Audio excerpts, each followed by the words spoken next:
शुक्लां ब्रह्मविचारसारपरमामाद्यां जगद्व्यापिनीं वीणापुस्तकधारिणीमभयदां जाड्यान्धकारापगां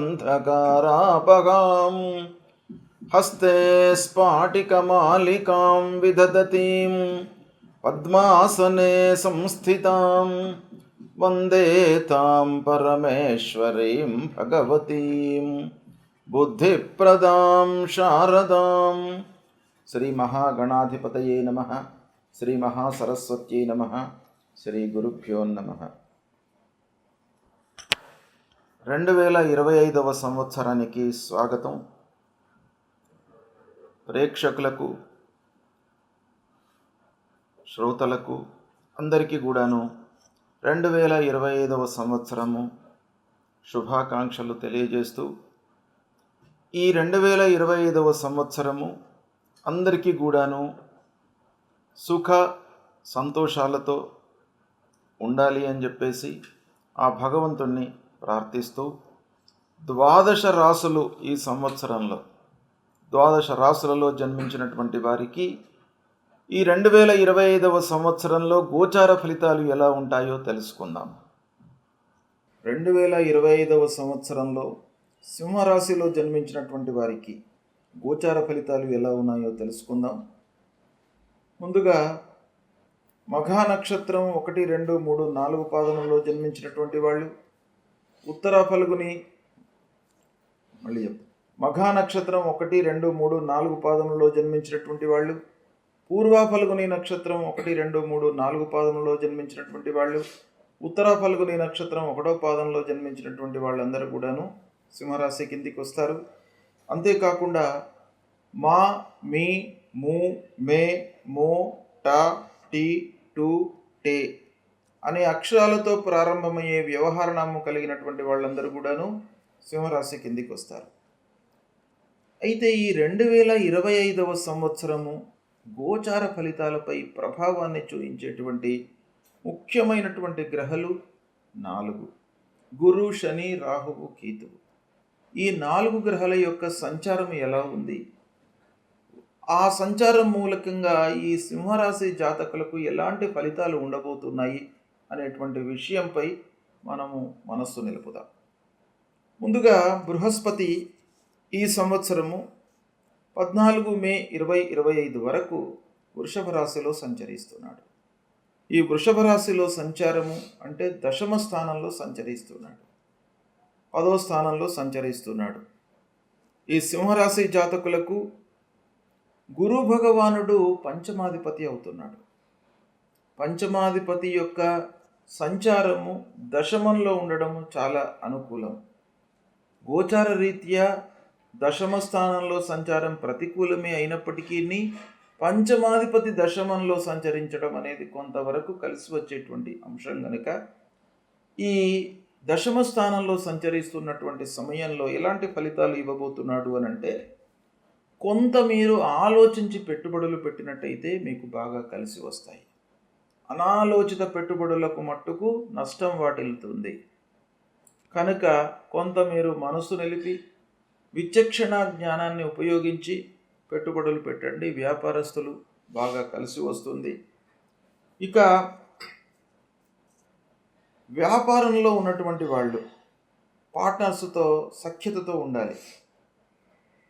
తర్వాత స్వయం వృత్తిలో ఉన్నటువంటి వాళ్ళు కూడాను సబార్డినేట్స్తో, తన దగ్గర పనిచేస్తున్నటువంటి వాళ్ళతో చాలా స్నేహపూర్వకంగా ఉండడము ఈ సమయంలో అవసరము. ఇక ప్రతి విషయం లోపల కూడాను మనకు సహనము, ఓర్పు ఇవన్నీ కూడాను బాగా కావాలి.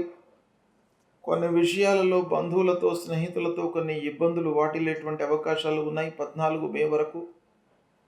అయితే కొన్ని జాగ్రత్తలు మీరు పాటించినట్టయితే, జాగ్రత్తలు అంటే ప్రతి విషయానికి కూడాను ఒకటే మనకు మూల కారణం: సహనము, సమయానికి నిర్ణయాలు తీసుకోవడం.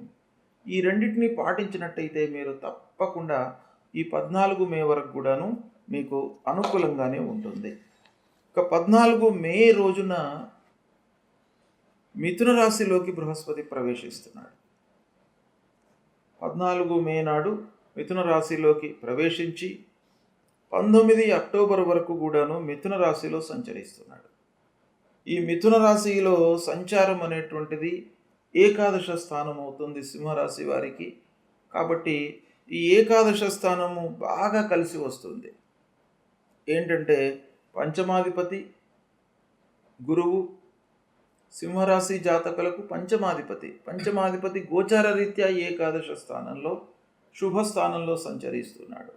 ఇది చాలా మీకు కలిసి వచ్చేటువంటి అంశం. ఇది 14 మే నుండి 19 అక్టోబర్ వరకు బాగా కలిసి వస్తుంది. ఈ సమయం లోపల ప్రారంభించినటువంటి పనులన్నీ కూడాను మీకు సఫలీకృతమవుతాయి, లాభదాయకంగా ఉంటుంది. విద్యార్థులకు హయ్యర్ ఎడ్యుకేషన్ కొరకు బాగా కలిసి వచ్చేటువంటి సమయం. విదేశీ ప్రయాణాలకు మీరు ప్రణాళికలు వేసుకుంటారు. విదేశీ ప్రయాణాలు మీకు బాగా కలిసి వస్తాయి. పెద్దల యొక్క సహాయ సహకారాలు మీకు బాగా అందుతాయి. ఇక ఉద్యోగ ప్రయత్నంలో ఉన్నటువంటి వారికి కూడాను ఈ సమయము అంటే మే 14 నుండి అక్టోబర్ 19 వరకు బాగా కలిసి వస్తుంది. ఉద్యోగంలో మీరు చేరేటువంటి అవకాశాలు ఉన్నాయి. కొత్త ఉద్యోగంలో చేరుతారు. ఆల్రెడీ ఉద్యోగం చేస్తున్నటువంటి వాళ్లకు ఈ సమయంలో ప్రమోషన్లు కూడాను అందేటువంటి అవకాశాలు ఉన్నాయి. కనుక ఈ సమయం మీకు ఓవరాల్గా మీకు బాగా కలిసి వస్తుంది. ఈ సమయంలో పెళ్లి సంబంధాలు కూడాను కుదిరేటువంటి అవకాశాలు ఉన్నాయి. ఈ సింహరాశిలో జన్మించినటువంటి వారికి ఈ సమయంలో పెళ్లి సంబంధం కుదురుతుంది. పెళ్ళి అయ్యేటువంటి అవకాశాలు కూడాను బాగా ఉన్నాయి. సంతానం ప్లాన్ చేసుకున్నటువంటి వాళ్లకు సంతాన ప్రాప్తి కూడాను ఈ సమయం లోపల కనబడుతుంది. ఇక 19 అక్టోబర్ రోజున కర్కాటక రాశిలోకి ప్రవేశిస్తున్నాడు. అంటే కర్కాటక రాశిలోకి ఎంటర్ అయ్యి అక్కడి నుండి 5 డిసెంబర్ వరకు కర్కాటక రాశిలో సంచరిస్తున్నాడు.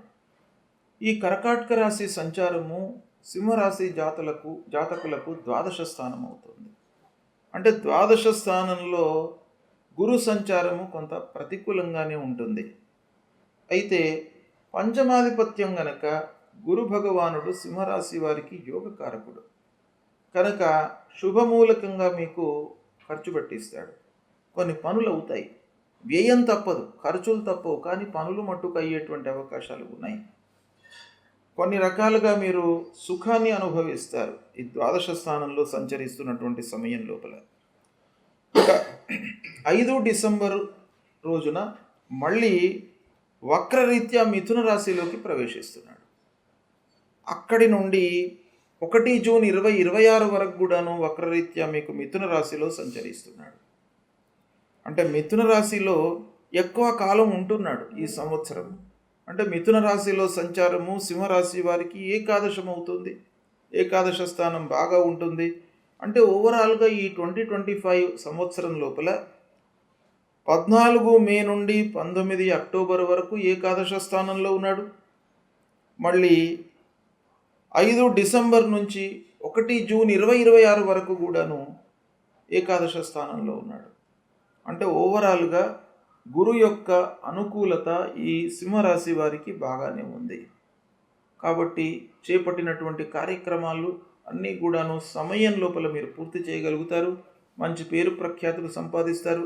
సమాజంలో గౌరవ మర్యాదలు, మీ పనితనానికి గుర్తింపు లభిస్తుంది. ఇలాంటి మంచి ఫలితాలు మీకు గురు మూలకంగా ఈ సంవత్సరం కలిగే అవకాశాలు బాగా ఉన్నాయి. ఇకపోతే శనేశ్వరుడు 29 మార్చి వరకు సప్తమ స్థానంలో సంచరిస్తున్నాడు.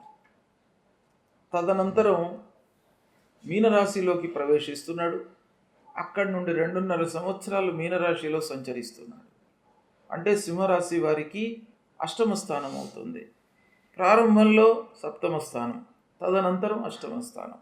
ఈ 2 స్థానాలు కూడాను ఈ సింహరాశి వారికి ప్రతికూలమైనటువంటి ఫలితాలు ఉంటాయి.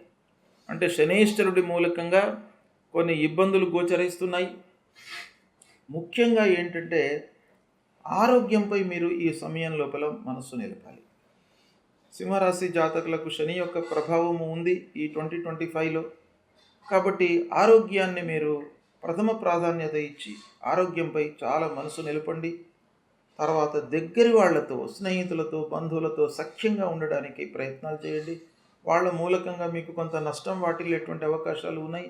వాళ్ళు మిమ్మల్ని మిస్గైడ్ చేసేటువంటి అవకాశాలు ఉన్నాయి ఈ శని ప్రభావం మూలకంగా.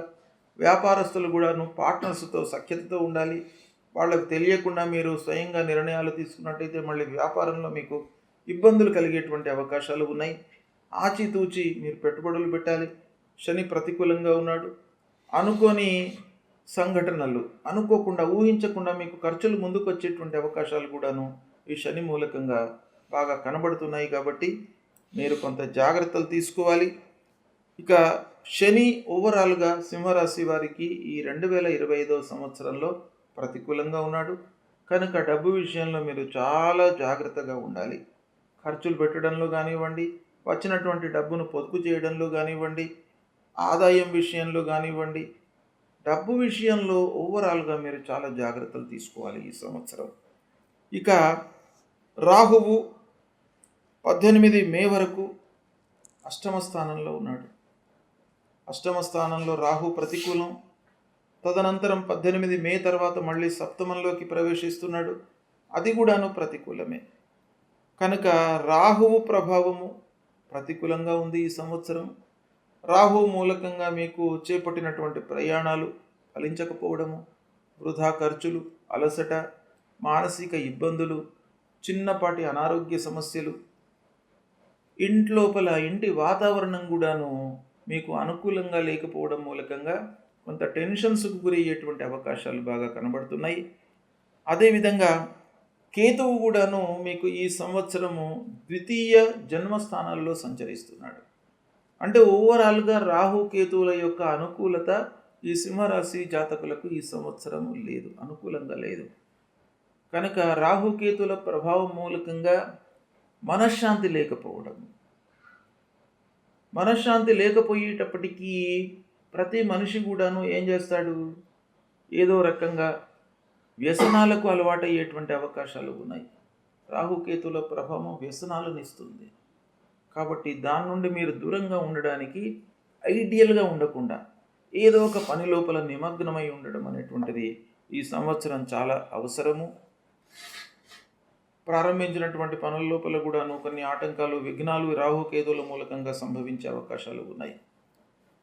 ఈ విధంగా గ్రహస్థితి ఉంది 2025 సంవత్సరంలో సింహరాశి వారికి. ముఖ్యంగా గురు భగవానుడి యొక్క అనుకూలత ఉంది. అంటే గురువు 14 మే తర్వాత మళ్ళీ 15 డిసెంబర్ నుండి 1 జూన్ 2026 వరకు కూడాను అనుకూలంగా ఉన్నాడు. అంటే ఓవరాల్గా మనం చూసినట్టయితే గురువు యొక్క అనుకూలత ఈ సింహరాశి వారికి ఉంది. మిగతా గ్రహాలు ప్రతికూలంగా ఉన్నాయి. అంటే గురువు చాలా డామినేటింగ్ ప్లానెట్, పంచమ స్థానాధిపతి అయినాడు సింహరాశి వారికి. కాబట్టి అలాంటి గురుగ్రహము అనుకూలంగా ఉండడం అనేది చాలా మనకు కలిసి వచ్చేటువంటి అంశం. దీన్ని ఉపయోగించుకున్నట్టయితే మిగతా గ్రహాల యొక్క ప్రతికూలత కొంత తగ్గే అవకాశాలు ఉంటాయి. గురువు ప్రభావంతో మనకు పనులు నెరవేరుతాయి. అయితే ఆ పనులు నెరవేరడం మూలకంగా ఫైనాన్షియల్ బెనిఫిట్ ఉంటుందా అని అంటే మిగతా గ్రహాల యొక్క ప్రభావం మూలకంగా ఫైనాన్షియల్ బెనిఫిట్ ఉండకపోవచ్చును. దాన్ని మనం మలుచుకోవడానికి 1కి 4 సార్లు ప్రయత్నం చేసి 1కి 4 సార్లు ఆ విషయం గురించి ఆలోచించినట్టయితే మీకు సత్ఫలితాలు కలుగుతాయి. కనుక ఓవరాల్గా సింహరాశి వారికి ఈ సంవత్సరము ప్రారంభంలో దశమ స్థానంలో ఉన్నాడు గురువు. మధ్యాహ్నం మళ్ళీ ద్వాదశంలోకి వస్తున్నాడు. ఈ దశమ ద్వాదశ స్థానాలలో గురు సంచారం కొంత ప్రతికూలంగా ఉంటుంది. మధ్యాహ్నం ఏకాదశంలో ఉన్నాడు కాబట్టి అది పర్వాలేదు. దశమ ద్వాదశ స్థానాలలో సంచరిస్తున్నటువంటి సమయంలో గురు ప్రీత్యర్థమై మీరు పరిహారాలు చేసుకోవడం మంచిది. గురు ప్రీత్యర్థమై మనం పరిహారాలు ఏం చేసుకోవాలి? ప్రప్రథమంగా తల్లిదండ్రులను సేవించండి. వాళ్ళ యొక్క బాగోగులను, వాళ్ళ యొక్క ఆరోగ్య సమస్యలను, వాళ్ళ యొక్క యోగక్షేమాలను మీరు తెలుసుకున్నట్టయితే, తెలుసుకొని దానికి సంబంధించినటువంటి సపర్యలు చేసినట్టయితే, ఆ తల్లిదండ్రుల యొక్క అనుగ్రహం మూలకంగా ఆ గురు భగవానుడు మిమ్మల్ని అనుగ్రహిస్తాడు. కాబట్టి అది ప్రథమంగా మీరు చేయండి. రెండవది, దక్షిణామూర్తి స్తోత్ర పారాయణం చేయండి. దత్తాత్రేయ స్వామి దేవాలయానికి వెళ్ళండి. దేవానాంచ ఋషీణాంచ గురుం కాంచన సన్నిభం వందనీయం త్రిలోకానాం తం నమామి బృహస్పతిం అనేటువంటి మూలమంత్రాన్ని ప్రతినిత్యం కూడాను పారాయణం చేయండి. కనీసం 16 సార్లు పారాయణం చేసినట్టయితే ఆ గురు భగవానుడి యొక్క అనుకూలత మీకు లభిస్తుంది. ఇంకా ముఖ్యంగా శని సింహరాశి వారికి ఈ 2025 ఈ సంవత్సరం ప్రతికూలంగా ఉన్నాడు. సప్తమ అష్టమ స్థానాలు అన్ని రంగాలలో మనకు ఇబ్బందులను కలిగించేటువంటి అవకాశాలు ఉంటాయి శని ప్రభావం మూలకంగా. ముఖ్యంగా స్నేహితులు, బంధువులు, వ్యాపారంలో ఉన్నటువంటి పార్ట్నర్సు, తర్వాత ఆకస్మికమైనటువంటి ఇబ్బందులు, అనారోగ్య సమస్యలు, వీటన్నిటిపైన కూడాను శని ప్రభావం ఉండే అవకాశాలు ఉన్నాయి. కాబట్టి ఆ శని భగవానుణ్ణి మీరు ప్రసన్నం చేసుకోవడానికి ఆంజనేయ స్వామి స్తోత్రాన్ని పారాయణం చేయండి. హనుమాన్ చాలీసా చదవండి. ఆంజనేయ స్వామి దేవాలయానికి వెళ్ళండి. తర్వాత నీలాంజన సమాభాసం రవిపుత్రం యమాగ్రజం ఛాయా మార్తాండ సంభూతం తన్నమామి శనైశ్వరం అనేటువంటి మూలమంత్రాన్ని చదువుకోండి. శని భగవానుడి యొక్క అనుకూలత మీకు తప్పకుండా కావాలి.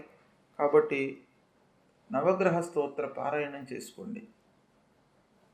సూర్య భగవానుణ్ణి మొదలుకొని కేతువు వరకు ఉండేటువంటి ఈ 9 గ్రహాల యొక్క మూల స్తోత్రాలను, మూల మంత్రాలను ప్రతినిత్యం కూడాను పఠించండి.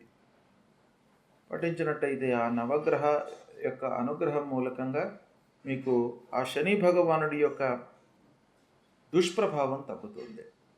శని భగవానుని యొక్క దుష్ప్రభావం తగ్గడానికి మీరు సూర్యుణ్ణి కూడాను ఆరాధన చేయండి. సింహరాశి వారికి రాస్యాధిపతి సూర్యుడు. సూర్య భగవానుణ్ణి మీరు కొలిచినట్టయితే శని యొక్క ప్రభావం కూడాను తగ్గుతుంది. కాబట్టి ప్రతినిత్యం కూడాను సూర్య నమస్కారాలు చేసుకోండి, యోగా చేయండి, ఆసనాలు వేసుకోండి. శారీరకంగా మీరు పటుత్వం ఉండడానికి ఉపయోగపడుతుంది. అనవసరమైనటువంటి ఆలోచనలు లేకుండా ఉంటుంది. అంతేకాకుండా ఆదిత్య హృదయము పారాయణం చేసుకోండి. దీని మూలకంగా శని అనుగ్రహిస్తాడు. ఇక రాహుకేతువుల విషయమై, రాహువు కూడాను అష్టమ స్థానంలో ఉన్నాడు. ప్రథమంగా 18 మే వరకు అష్టమ స్థానంలో ఉన్నాడు. దాని తర్వాత మళ్ళీ సప్తమ స్థానంలోకి వస్తున్నాడు. రాహు ప్రతికూలంగా ఉన్నాడు. అదేవిధంగా ద్వితీయ స్థానంలో కేతువు, జన్మస్థానంలో తదనంతరం కేతువు యొక్క సంచారం, ఈ రెండూ కూడాను ప్రతికూలంగా ఉన్నాయి. కాబట్టి రాహు కేతువులకు సంబంధించినటువంటి మూలమంత్రము పారాయణం చేసుకోండి. ఏకకాలంలో రాహువు మంత్రము, కేతు మంత్రం కాకుండా నమోస్తు సర్పేభ్యో ఏకే చ పృథివీమను ఏ అంతరిక్ష ఏ దివితేభ్యో సర్పేభ్యో నమః అని ఆ సర్ప మూలమంత్రాన్ని ప్రతినిత్యం కూడాను చేసుకోండి. లేదా రాహువుకు సంబంధించినటువంటి అర్ధకాయం మహావీర్యం చంద్రాదిత్య విమర్దనం సింహికాగర్భ సంభూతం తం రాహుం ప్రణమామ్యహం ఫలాశ పుష్ప సంకాశం తారకా గ్రహమస్తకం రౌద్రం రుద్రాత్మకం ఘోరం తం కేతుం ప్రణమామ్యహం అనేటువంటి ఈ 2 శ్లోకాలను ప్రతినిత్యం కూడాను చదువుకున్నట్టయితే రాహుకేతుల యొక్క అనుగ్రహం మీకు లభిస్తుంది. సుబ్రహ్మణ్య స్వామిని కొలవడం మూలకంగా కూడాను మీకు మానసికంగా అధైర్యం లేకుండా ఉంటుంది. మీరు మానసికంగా గట్టిగా భయభ్రాంతులకు లోను కాకుండా ఉండడానికి ఆ సుబ్రహ్మణ్య స్వామిని కూడాను కొలవండి. తద్వారా మీకు అన్నీ కూడాను సుఖంగా ఈ సంవత్సరం జరుగుతాయి. ఓవరాల్గా మనం చూసినట్టయితే సింహరాశి వారికి తప్పకుండా మీరు పరిహారాలు చేసుకోండి. గురు భగవానుడి యొక్క అనుకూలత ఎక్కువ రోజులు ఉంది ఈ 2025లో. కాబట్టి ఆ గురు భగవానుడు అన్ని విధాలుగా మిమ్మల్ని కాపాడుతాడు. మిగతా గ్రహాల యొక్క దుష్ప్రభావం దూరం కావడానికి వాటికి సంబంధించినటువంటి పరిహారాలు నేను చెప్పాను. అవి మీరు ప్రతినిత్యం కూడాను ఆచరించండి. శుభ ఫలితాలను పొందుతారు. శుభం.